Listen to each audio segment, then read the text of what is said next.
Alright guys, welcome to our channel once again. Today we'll learn about general nomenclature. So nomenclature in chemistry means the system by which names are given to compounds.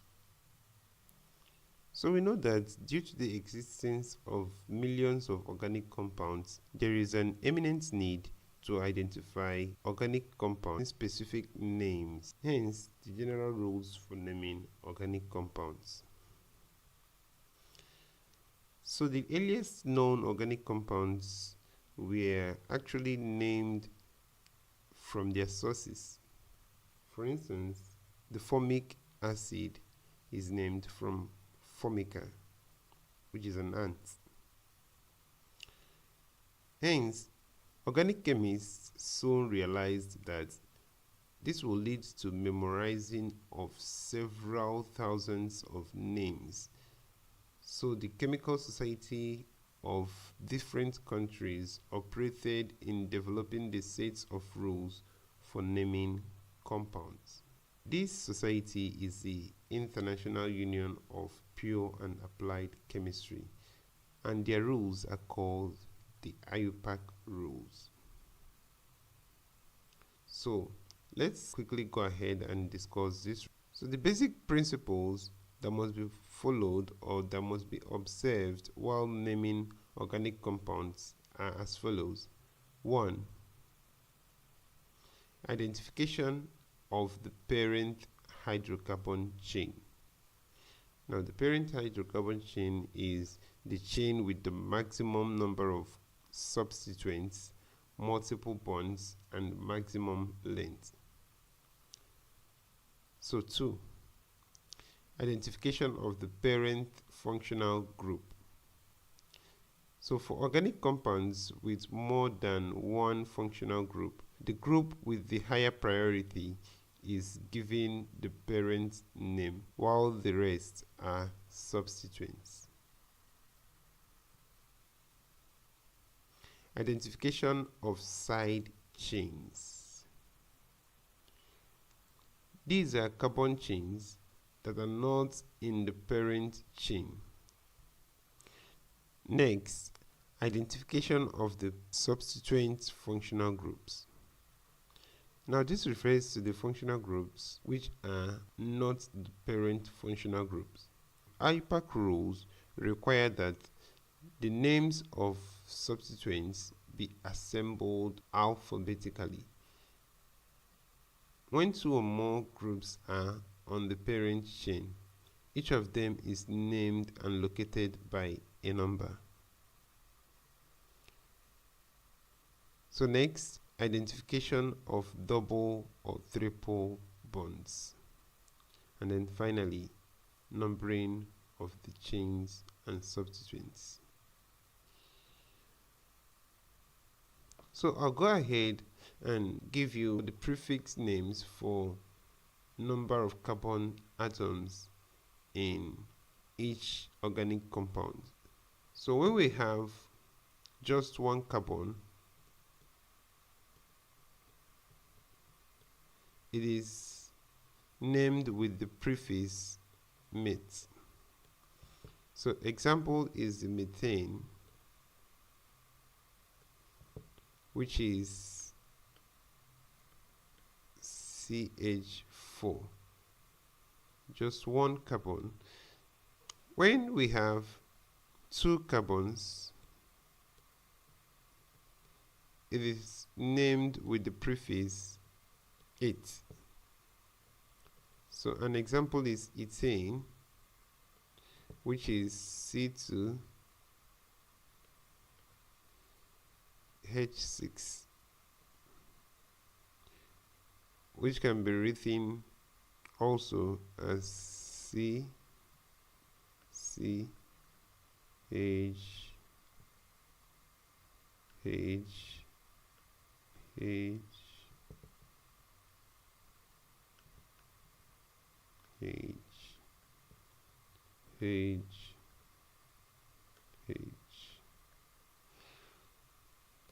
So when we have three carbons, the prefix is prop. So example is the propane, which has 3 carbon chains,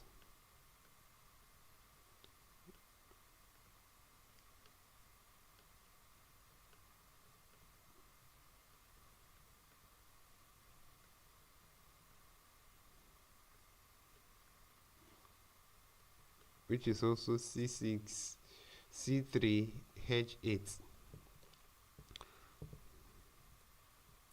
So the next is 4 carbon chains, which has the prefix but. So example is the butane, which is C4H10.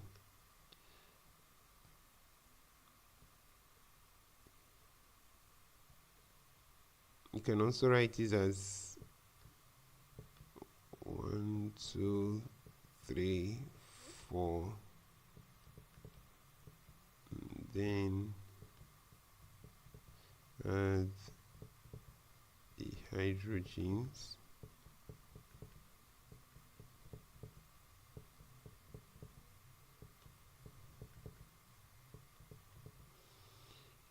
Alright, so I'll go ahead and wipe this, so we'll continue from there. So for 5 carbons, we have paint,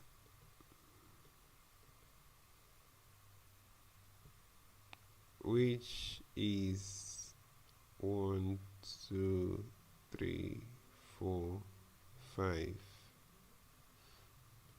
Then we have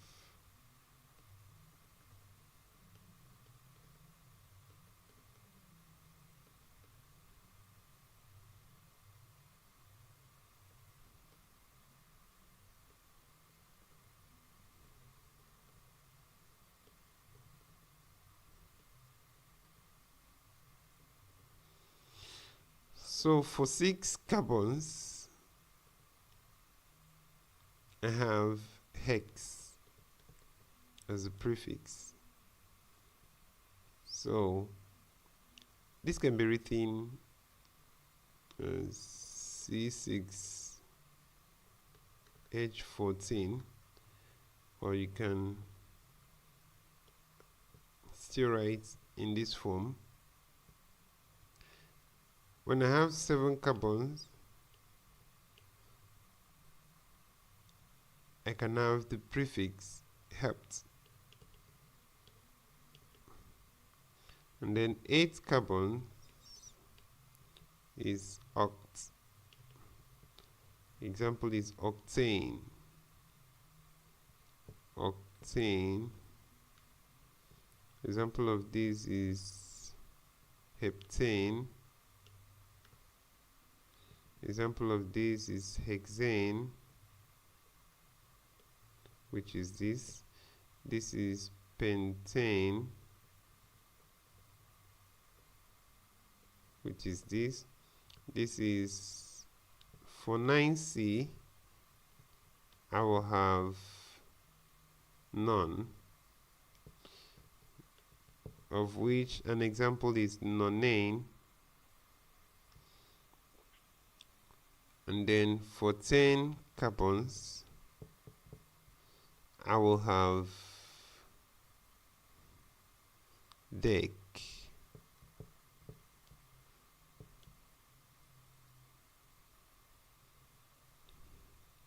So subsequently, I can have 11 carbon,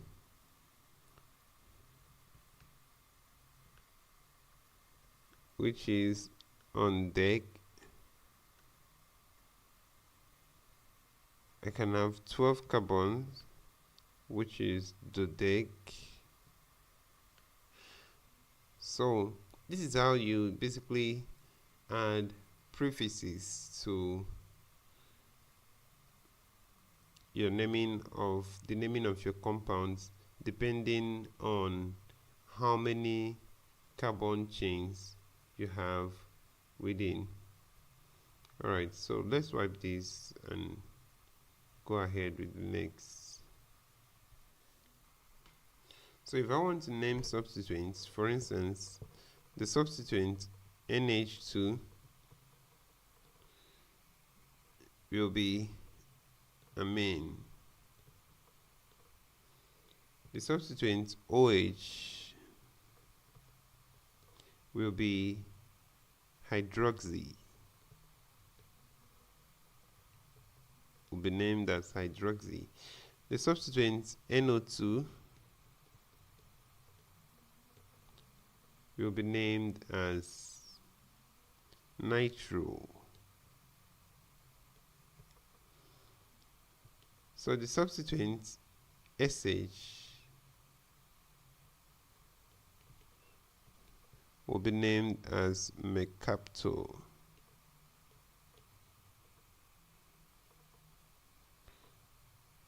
The substituent Cl will be named as chloro.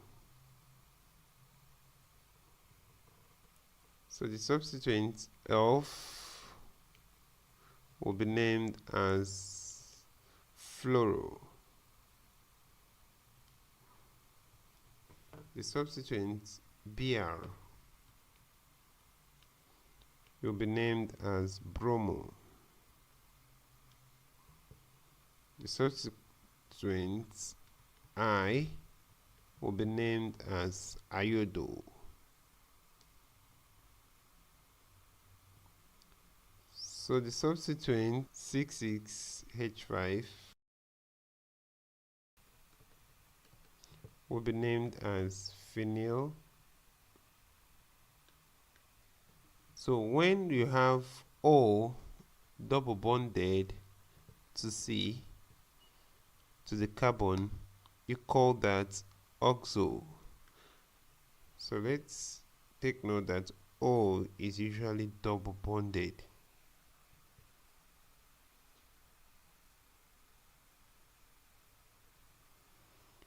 So when you have O with an alkyl group, you call that methoxy.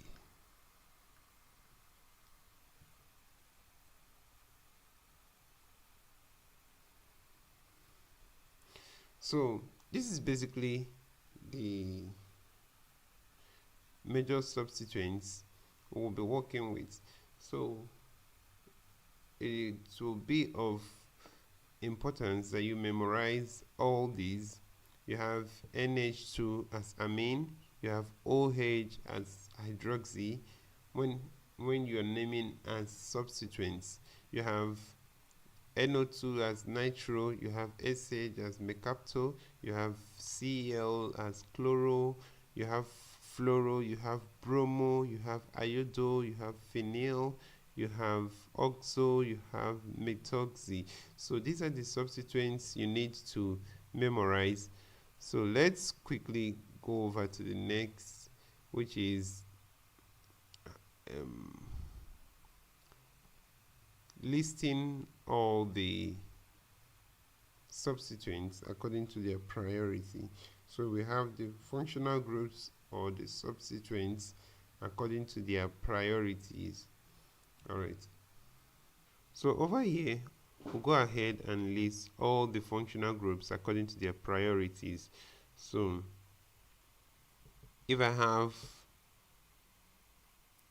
to make a table of this will be the structure.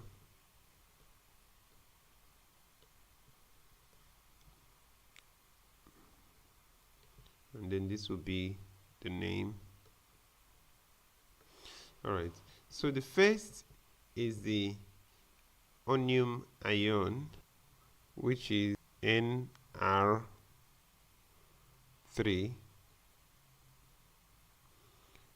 So this is onium ion. So the second is the sulfuric acid.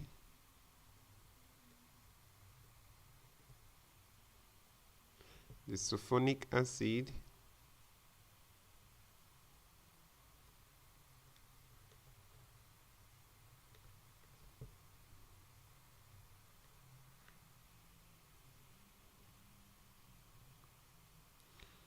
So we have next acid halide, where X can be iodo, can be bromo, can be chloro, can be fluoro, or any halogen. So we call that acid halide.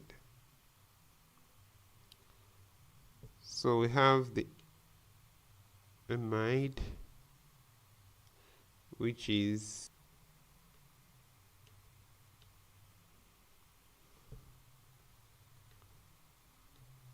amide. We have the natural,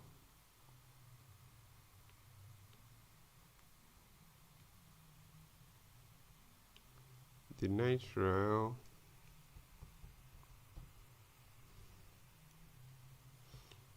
so we have the nitrile,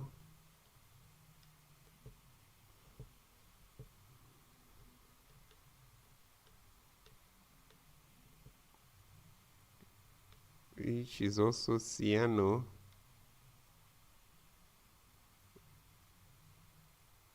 or nitrilo.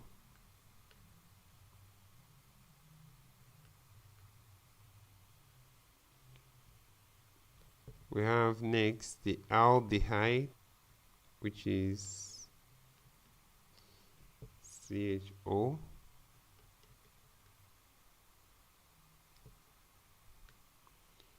So next we have the ketone,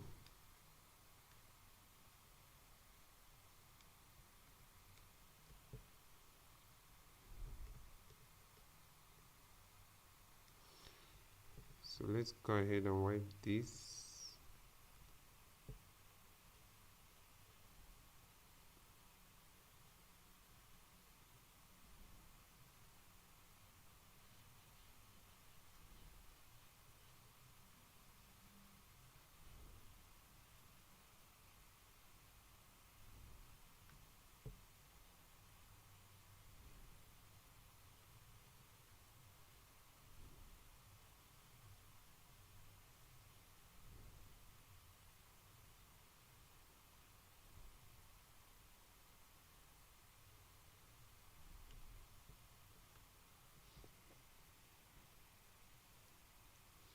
So next is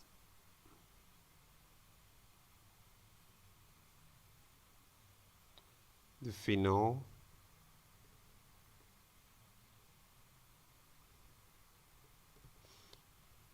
which is an aromatic hydrocarbon with an OH.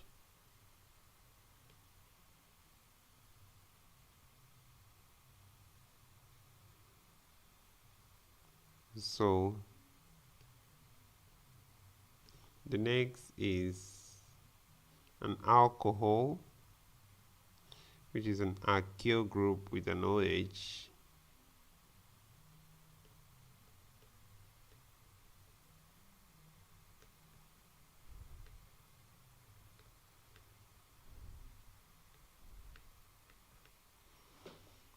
So we have the mercaptan next, also known as the thiol. So thiol or mercaptan.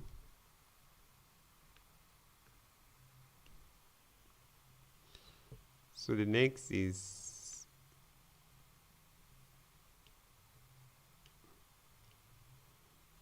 amine,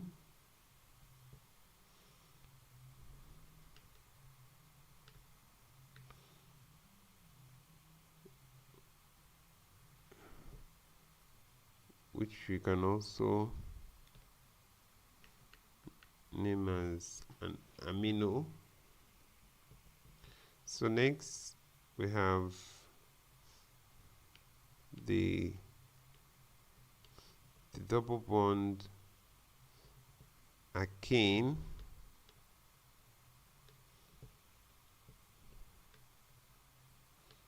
always denoted by "-ine", and then the triple bond alkyne, always denoted by YNE. Alright, so guys, this is a table to show you the priorities for the different functional groups. So we'll go ahead and consider the IUPAC rules for naming alkanes.